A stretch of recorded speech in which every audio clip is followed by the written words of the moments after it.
जैसे आप लोगों को पता होगा कि इंडिया में एक इशू आया था वॉलमार्ट का, ओके, अमेजोन, ये सारी कंपनी कौन सी है?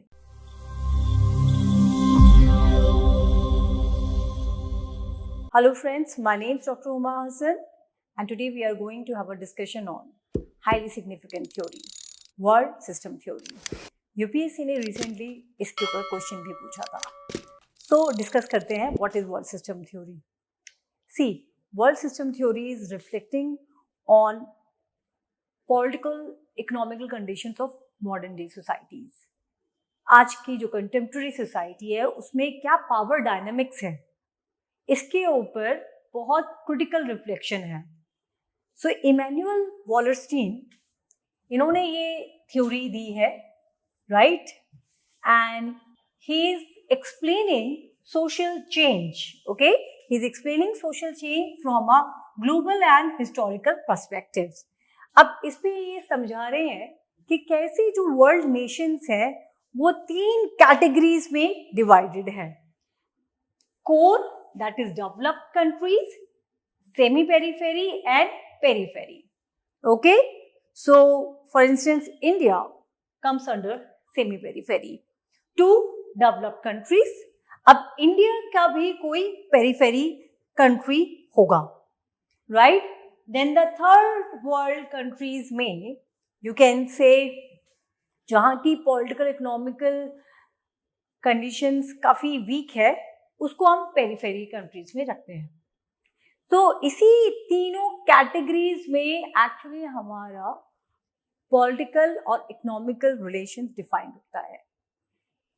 कहीं ना कहीं इसमें न्यू कॉलोनियलिज्म की बात है. So we are reflecting it in a sociological manner. We are trying to know that why some countries today is doing so well, why they are into developed countries, and how come we are having semi-periphery and periphery countries. So इसी के ऊपर थोड़ा सा discussion हम करेंगे.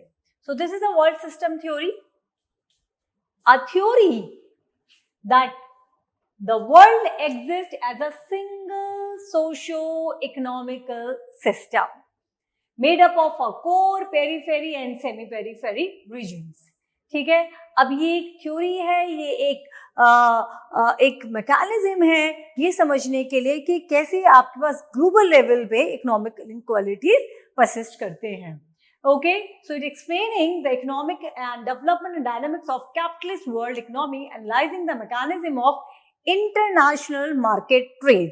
ठीक है, तो ये हमारा टर्म हो गया जिसको हमको और अच्छे से समझना है. Economic division of labour between core, periphery regions and interest of capitalist class in markets. So Karl Marx ने अपनी थ्योरी में क्लास स्ट्रगल के थ्रू हमें एक्सप्लेन करा था कि कैसे कैपिटलिस्ट जो है वर्कर्स को एक्सप्लॉइट करते हैं, राइट. और हमको बहुत अच्छे से एलिनेशन के थ्रू समझ में भी आया था कि रीजन क्या है क्लास स्ट्रगल का. ओके, अब वो थ्योरी अब आज के टाइम में मार्क्सिज्म या क्रिटिकल कॉन्फ्लिक्ट पर्सपेक्टिव कैसे हम अप्लाई करें समझने के लिए. ओके, सो ये मॉडर्न डे सोसाइटी का वर्ल्ड स्ट्रक्चर अच्छे से एक्सप्लेन करता है. तो कोर एरियाज कौन से होते हैं आपके, जो कि technologically advance and industrialised capitalist हो गए. Periphery areas, poor countries that primarily subsist by exporting primary products, and the semi-periphery areas, countries that act as the periphery to the core countries and core to the countries on the periphery.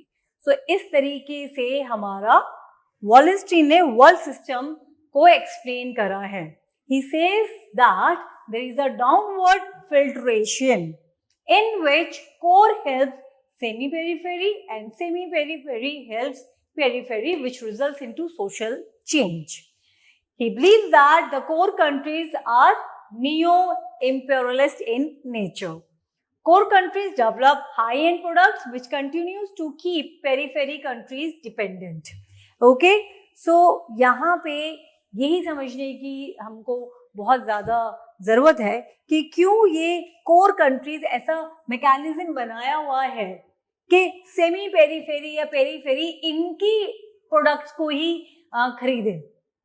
ठीक है, सो किस तरीके से आपको ये समझना होगा that some products, right, for example technological products, like just say if I'll give you an example of iPhone. Right. IPhone का आपको पता तो है कि ये एक डेवलप कंट्री का कंपनी है और उसी फिर compete हो रहा है। ऐसे नहीं है कि सिर्फ आईफोन ही एक कंपनी है, सैमसंग है, बहुत सारी कंपनीज है, लेकिन ये सारी की सारी कंपनीज जो इनको होल्ड करते हैं वो डेवलप कंट्रीज हैं ज़्यादातर।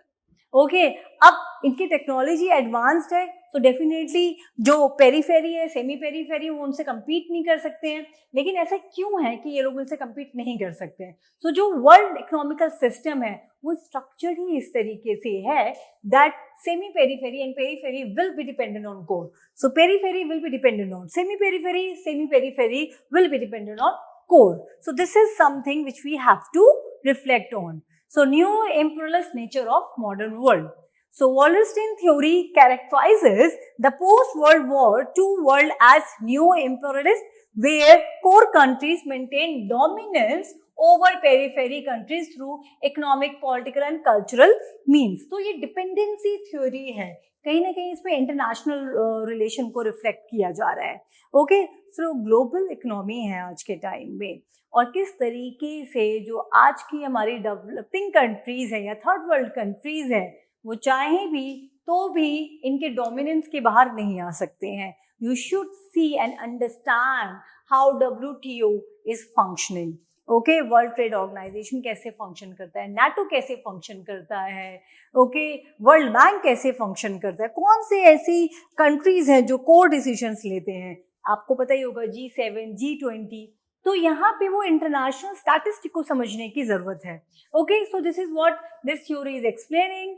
अगर डॉलर का हेजेमनी नहीं रहेगा, सो किस तरीके से आप देखेंगे कि जो वर्ल्ड कंट्रीज हैं, ओके, जो कि कोर कंट्रीज है, जो डेवलप कंट्रीज हैं, उनका डोमिनेंस भी कैसे खत्म होगा। तो डॉलर हेजेमनी के ऊपर वैसे भी बहुत अभी रिसेंट डिस्कशन हुआ था। सो ये सारे डायनामिक्स हमको समझना होता है। Okay, so dependency on core countries. So core Nations produce high value products, okay, जैसे मैंने भी आपको एग्जांपल दिया था आईफोन का, and control global economic system, perpetuating the dependency of periphery countries on them. So the dependency is reinforced by multinational corporations.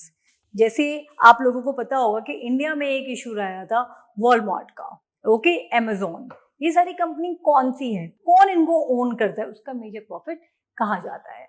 सो यही एक important theory है जो रिफ्लेक्ट करती है क्रिटिकली हमको समझने में कि ग्लोबली इकोनॉमिकल ऑर्डर किस तरीके से स्ट्रक्चर्ड हो रहा है, जहाँ पे कोर कंट्रीज जो डेवलप्ड कंट्रीज हैं उनको मैक्सिमम प्रॉफिट हो है।